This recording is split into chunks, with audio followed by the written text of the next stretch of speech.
In this section, we'll discuss the ways that humans perceive touch and the ways in which tactile impulses can be used to communicate. The skin is the largest organ in the body. We have two major types of skin, hairy skin and glabrous skin. Hairy skin is actually most of the body surface, even though sometimes the hairs are very fine and hard to see. Glabrous skin is the type of skin on the palms of your hands and soles of your feet. We also have surfaces that are mucous membranes, like the inside of the mouth. All skin is innervated with nerve endings, which terminate in a lot of different kinds of structures, each of which is specialized to sense a different thing.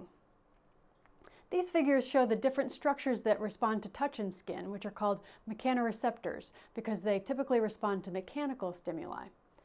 You can see that they're located at different depths in the skin and that they respond to different types of touch. Touch stimuli most often take the form of mechanical contact with the skin or movement of hairs. But since all of the kinds of mechanoreceptors turn that stimulus into an electrical signal that can be transmitted through the nerves to the brain, electrical signals that are applied to the skin can produce the same kind of touch sensation by activating those nerves directly. Mechanoreceptors are characterized as fast adapting or slowly adapting, depending on how fast they adapt to a stimulus. Here, the word adapt means that the mechanoreceptor stops responding, stops sending signals to the brain. Like many other sensory systems, the sense of touch is much more sensitive to change than to a static or constant stimulus. Although different mechanoreceptors adapt at different rates, all of them adapt. For example, if you sit very still without moving, eventually your skin will stop feeling the pressure of the chair. Similarly, if clothing fits well and moves well with the body so that it doesn't shift over the skin, the brain will actually stop sensing that it's there. This doesn't hold true for pain or itch, though. Pain and itch, as well as temperature, are different sensory mechanisms than touch, even though they're all sensed by the skin. There are many different ways to measure the body's sensitivity to different kinds of tactile stimuli, and we'll discuss a few. The first is a sensitivity to pressure.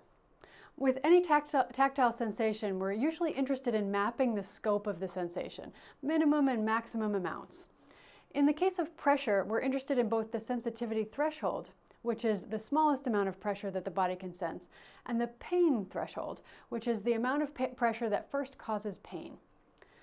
This figure shows the distribution of the pressure sensitivity thresholds over the body. You can see that different parts of the body are more sensitive to pressure than others. The face, in particular, is the most sensitive of the areas measured here. Here you can see a map of the pain threshold for applied loads over the torso. In this figure, the lightest areas are the most sensitive and the darker areas can tolerate more pressure. Another way to map tactile sensitivity is to measure the resolution of sensitivity over the body surface, or how closely spaced a tactile stimulus can be to the next stimulus. We use a method that measures the 2-point threshold, which is the smallest spacing between 2 points that can be identified as 2 different points by the person feeling it. As you can see here, the fingertips and face can distinguish the most tactile stimuli in the smallest area, and the toes are close behind. However, on the calf and shoulder, 2 points that are as much as 4.5 centimeters apart, which is almost 2 inches, would feel like the same point to your brain. You can try this on yourself. Find a partner and 2 pencils or 2 pointed objects. Close your eyes and have the partner start with both points in the same place. Then have them pick up the points and put them down over and over, getting a tiny bit farther apart each time. You can tell your partner to stop when you feel 2 distinct points, and then measure how far apart those 2 points are. You can pause the video here and give it a try. Tactile stimuli can be used to communicate information and are particularly well suited to certain kinds of information.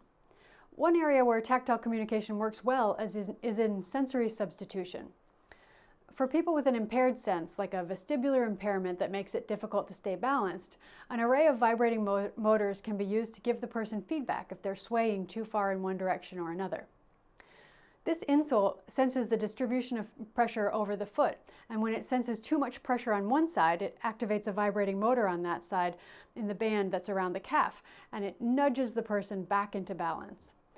This kind of interface requires little to no training, and people respond very intuitively to the feedback. As you can see, this patient has difficulty staying balanced. Short, irregular steps are a coping strategy. But with the device activated, balance is much easier to maintain and steps can be longer, straighter, and more confident. Tactile stimuli can also be used to replace more complex senses. This device uses a camera in the glasses to capture an image, and that's translated to a pixelated map of tactile stimuli on the lollipop-shaped interface in her mouth. The tongue has one of the lowest 2-point thresholds on the body, so it's a good place to display very detailed information. Another effective use of tactile stimuli is to present spatial information. There are many examples of this type of application. Many take the approach of guiding movement by showing the person what direction to take. This belt uses an array of vibrating motors around the waist and activates a motor to show the person what direction to go. As they turn, the stimulus moves around the waist so that they can tell when they're heading in the right direction.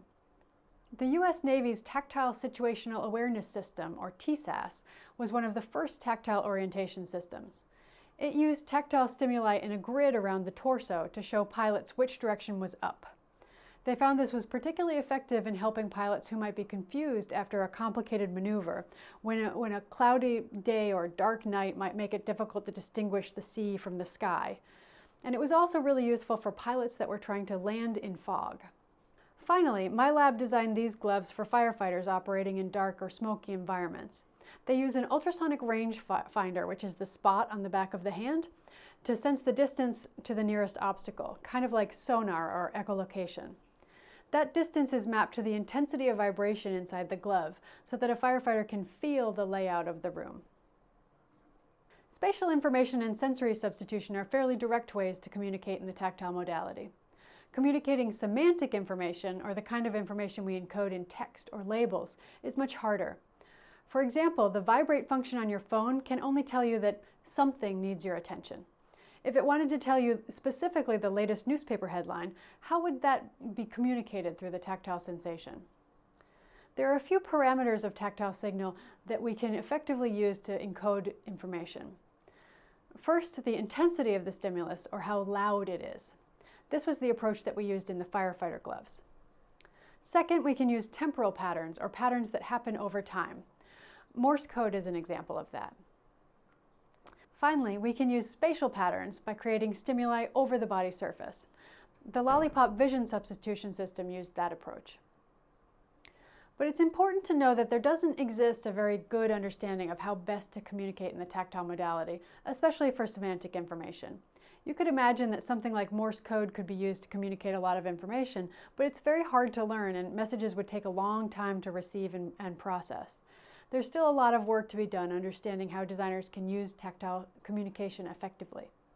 There are a few other things that make it more difficult to design on-body tactile signals. First, in order for a tactile stimulus to be perceived, it must be in contact with the skin. For complicated body areas like the shoulder, it can be hard to make sure that the tactor is always in contact with the skin. Second, tactile signals are easy to mask. That means that if the garment or wearable device is moving over the skin, the feeling of that movement can drown out the tactile signal. Third, as we discussed before, all of the skin's mechanoreceptors eventually adapt. So if your tactile display is active for a really long time, the wearer's skin may become numb to it. Fourth, tactile impulses are hard to localize. If I activate something in the middle of your upper arm, it can be hard for you to identify exactly where on the arm that happened without touching it to see where your finger landed. If your system relies on people being able to know that it was the middle of the forearm or the middle of the upper arm, it may be hard for people to use. Finally, tactile signals are often confused with phantom sensations. If you've ever thought that your phone was vibrating in your pocket or your bag and then found out that it actually wasn't, this is a phantom sensation.